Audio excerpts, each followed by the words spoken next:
നേർവേദി പ്രഭാഷണ പരമ്പരയിലേക്ക് ഏവർക്കും സ്വാഗതം. സുവിശേഷകൻ കുഞ്ഞുമോൻ തോട്ടപ്പള്ളി ഇപ്പോൾ നിങ്ങളുമായി ദൈവവചനം പങ്കുവെക്കുന്നു. ശ്രദ്ധിച്ചാലും.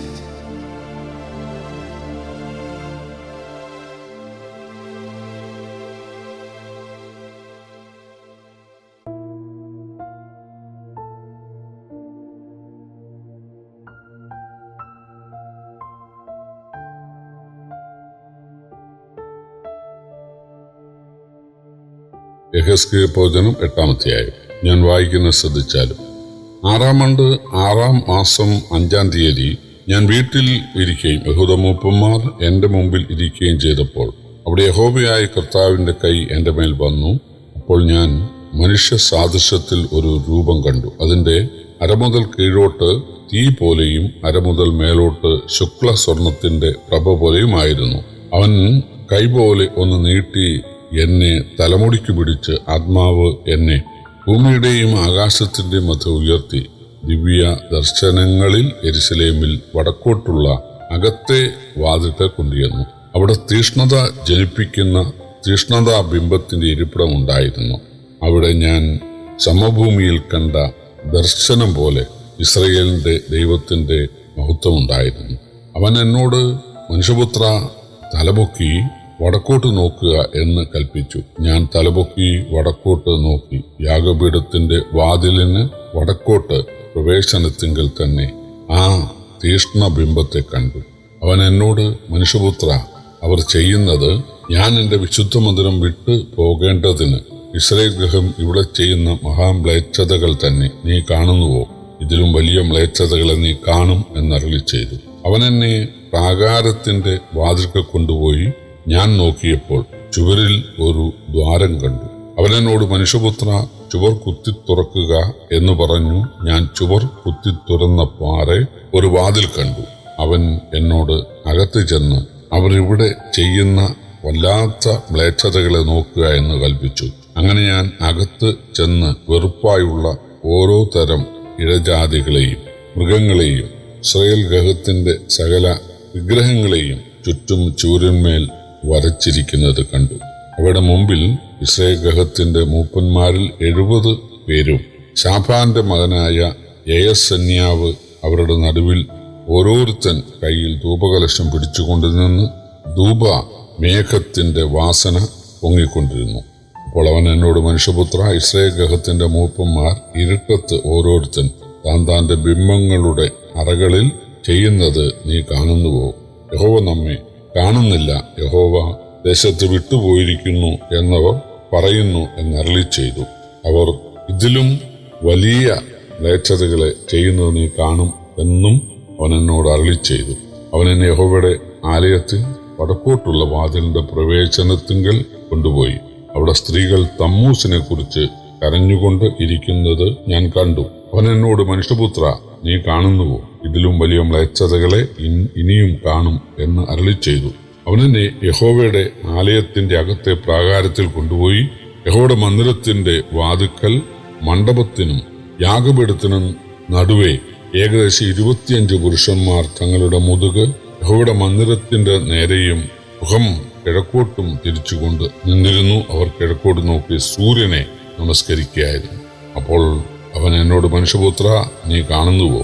യഹൂദഗൃഹം ഇവിടെ ചെയ്യുന്ന മ്ലേച്ഛതകൾ പോരാഞ്ഞിട്ടോ അവർ എന്നെ അധികമധികം കോപിപ്പിപ്പാൻ ദേശത്തെ സാഹസം കൊണ്ട് നിറയ്ക്കുന്നത് കണ്ടില്ലേ? അവർ ചുള്ളി മൂക്കിന് തൊടുവിക്കുന്നത്. ആകയാൽ ഞാനും ക്രോധത്തോടെ പ്രവർത്തിക്കും. എന്റെ കണ്ണ് ആദരിക്കുകയില്ല, ഞാൻ കരുണ കാണിക്കുകയുമില്ല. അവർ അത്യുച്ചത്തിൽ എന്നോട് നിലവിളിക്കും, ഞാൻ അവരുടെ അപേക്ഷ കേൾക്കുകയില്ല എന്ന് അരുളി ചെയ്തു. ഇസ്രായേലിനെ എന്തുകൊണ്ട് ദൈവം കഠിനമായി കരുണ കൂടാതെ ശിക്ഷിക്കാൻ പോകുന്നു എന്ന് ഒരു ദർശനത്തിലൂടെ യഹെസ്കേലിനെ കാണിക്കുന്നതാണ് 8-ാം അധ്യായം. യഹൂദ മൂപ്പന്മാരോട് കൂടെ യഹെസ്കേൽ തന്റെ വീട്ടിൽ ഇരുന്ന 6-ാം ആണ്ട് 6-ാം മാസം 5-ാം തീയതി ആയിരുന്നു ആ ദർശനം. ഇതിനോടകം പലരെയും ബാബേൽ സൈന്യം പിടിച്ചുകൊണ്ട് പോയിരുന്നെങ്കിലും ദൈവജനം പഠിച്ചില്ല, ഭയപ്പെട്ടില്ല. ദൈവാത്മാവ് യഹെസ്കേലിന്റെ മേൽ വന്നു. അതിന് മൂപ്പന്മാർ സാക്ഷികളാണ്. യഹെസ്കേലിനെ 1-ാം അധ്യായത്തിൽ കാണിച്ചതുപോലെയുള്ള ദൈവദേശത്ത് കാണിച്ച ശേഷം മുടിക്ക് പിടിച്ചു പൊക്കി ആകാശത്തിലൂടെ യെരൂശലേം ദേവാലയത്തിലെ ഓരോ ഭാഗത്തും നടത്തുന്ന മ്ലേച്ഛതകളെ കാണിച്ചു. യാഗപീഠത്തിന് വടക്കുവശത്ത് തീഷ്ണബിംബം, അതായത് അത് മോലോക്ക് എന്ന ദേവന്റെ ബിംബമാണ്. അത് അകംപൊള്ളയായ ഒരു ബിംബമാണ്. കൈകൾ നീട്ടിയിരിക്കും. ആ വലിയ ബിംബത്തിന്റെ ആ പൊള്ളയായ ഭാഗത്ത് അടിവശം തുറന്നിരിക്കും. അവിടെ തീയിടും. അവിടെ തീയിടുമ്പോൾ ഈ പിച്ചള കൊണ്ടുള്ള ഈ ബിംബം ചുട്ടുപഴുക്കും. അത് വളരെ ചുട്ടുപഴുത്ത് വളരെ മനോഹരമായി തോന്നും. ഇരുമ്പ് പഴുക്കുന്നത് നമ്മൾ കാണാറുണ്ടല്ലോ ആലകളിൽ, വളരെ മനോഹരമല്ലേ? അപ്പോൾ ഈ പിച്ചള പഴുക്കുമ്പോൾ അതിലും മനോഹരമാണ്. അപ്പോൾ ജനങ്ങൾ വിചാരിക്കുന്നത് ദൈവം പ്രസാദിക്കുകയാണെന്നാണ്. അപ്പോൾ ചുട്ടുപഴുത്തിരിക്കുന്ന കൈകളിലേക്ക് തങ്ങളുടെ കുഞ്ഞുങ്ങളെ വെച്ചു കൊടുക്കുകയാണ്. അപ്പോ അഗ്നിപ്രവേശം എന്ന് പറയും.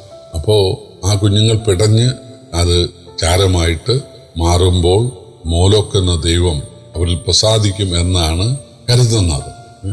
അമ്മോന്യരുടെയും മോവാബരുടെയും ഒക്കെ സങ്കല്പ ദൈവമാണ് ഈ മോലോക്ക്.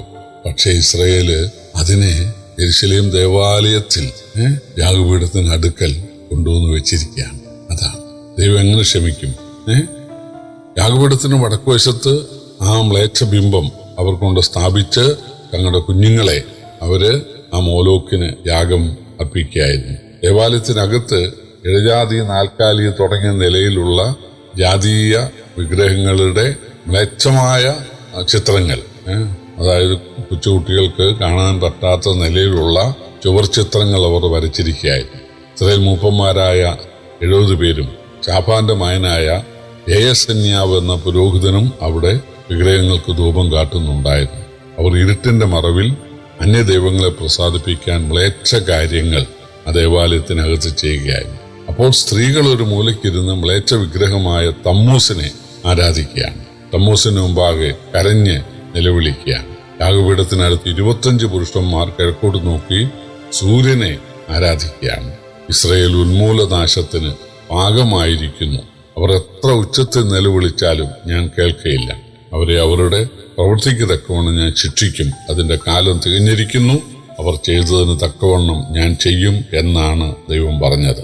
പ്രിയപ്പെട്ടവരെ, നമ്മുടെ ചുറ്റുമുള്ള ആളുകൾ പറയുന്നത് ചില ദിവസം കൊള്ളുകയില്ല, ചൊവ്വാദോഷം, ശനിദോഷം, ചില ദിവസങ്ങളൊന്നും കൊള്ളുകയില്ല, ചില മാസം കൊള്ളുകയില്ല, കന്നിമാസം പോലെയുള്ള മാസം കൊള്ളുകയില്ല.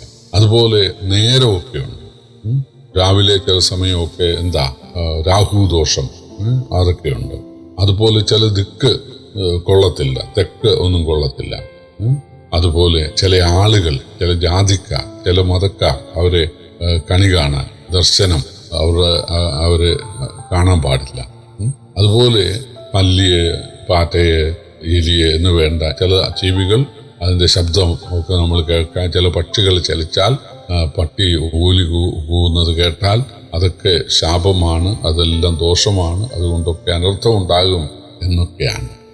അതുപോലെ വിഗ്രഹങ്ങളാണ് നല്ലത് എന്നാണ്. അതുപോലെ ദുർമന്ത്രവാദം അതാണ് നല്ലത്. ആളുകളുടെ അടുക്ക പോയിട്ട് അതായത് ചോദിക്കുകയാണ്, നന്മയുണ്ടാകുമോ ഭാവിയുണ്ടാകുമോ? ചിലർ ഹസ്തരേഖ ശാസ്ത്രം, ചിലർ പക്ഷിശാസ്ത്രം എന്ന് വേണ്ട ഇതിന്റെയൊക്കെ പിന്നാലെ. ക്രൈസ്തവർ എന്ന് പറയുന്ന ആളുകൾ പോലും അവർ ഇതിന്റെ പിന്നാലെ പോകുന്നുണ്ടെന്നുള്ളതാണ് ഒരു പരമാർത്ഥം. ക്രിസ്തുമതക്കാരായി ഇന്ന് ഒഴിവുള്ളവരല്ല. എന്നാൽ ദൈവമക്കൾ എന്ന് പറയുന്ന ആളുകള് അവർക്കുമുണ്ട് അവരുടെ മനസ്സിൽ ഇതിനകത്തൊക്കെ കാര്യം കാണും. മക്കളുണ്ടാകുമ്പോൾ അത് ഏത് നക്ഷത്രത്തിലാണ് ഉണ്ടായതെന്നൊക്കെ അവർ നോക്കും. ആളുകൾ പറയുന്നത് ചില കുറച്ച് നക്ഷത്രങ്ങളേ ഉള്ളൂ, അപ്പോൾ ആ നക്ഷത്രമൊക്കെ ദൈവമാണ്. അപ്പോൾ ആ നക്ഷത്രത്തിൽ അല്ലെങ്കിൽ ആ ദിവസം ജനിക്കുന്ന കുട്ടി ആ നക്ഷത്ര ദേവന്റെ സഹായം അല്ലെങ്കിൽ ദോഷം ഒക്കെ അനുഭവിക്കുമെന്നാണ്. പ്രിയപ്പെട്ടവർ, ഇത് നമ്മുടെ മനസ്സിൽ പോലും ഉണ്ടാകാനായിട്ട് പാടില്ല.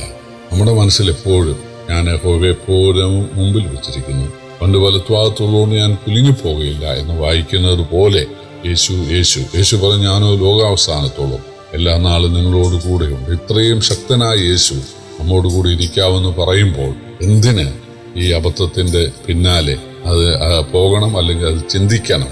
കർത്താവിനെ മാത്രം ധ്യാനിച്ച്, ആശ്രയിച്ച്, അനുസരിച്ച്, ആരാധിച്ച് ജീവിക്കുവാൻ ദൈവം നമ്മെ സഹായിക്കട്ടെ. കർത്താവിന്റെ വലിയ നാമം വാഴ്ത്തപ്പെടുമാറാകട്ടെ.